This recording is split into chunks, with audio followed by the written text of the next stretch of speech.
Le protocole, le cortège, les Français ont accueilli le premier ministre québécois avec tous les honneurs.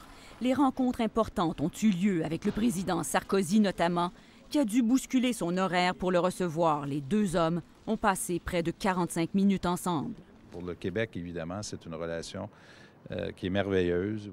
Ils ont convenu, a dit le premier ministre, que le futur accord de libre-échange Canada-Europe devra contenir une mesure de protection, une clause culture. Nous allons travailler ensemble pour s'assurer qu'il y a une reconnaissance de la souveraineté à la fois canadienne, québécoise dans nos domaines de compétences sur la culture. Ils ont aussi parlé de mobilité de la main-d'œuvre, mais surtout à Matignon où l'attendait le premier ministre François Fillon. On peut dire que c'est une relation unique. C'est une relation fraternelle.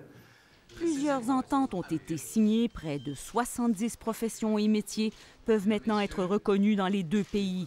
Il faut appliquer l'entente, a dit Jean Charest.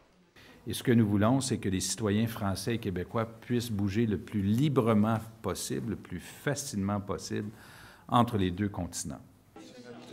Le premier ministre en a aussi profité pour faire plusieurs rencontres, dont ce dîner à la résidence du président du Sénat ou encore cette réunion dans le bureau du maire de Paris, loin de la réalité québécoise. Je ne dirais pas qu'il y a un décalage. Il faut avoir la persévérance, la détermination pour savoir qu'au-delà de l'actualité, il y a la vie.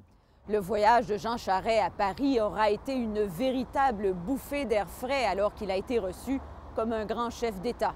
Il revient maintenant au Québec, où l'actualité risque de le rattraper. Martine Biron, Radio-Canada, Paris.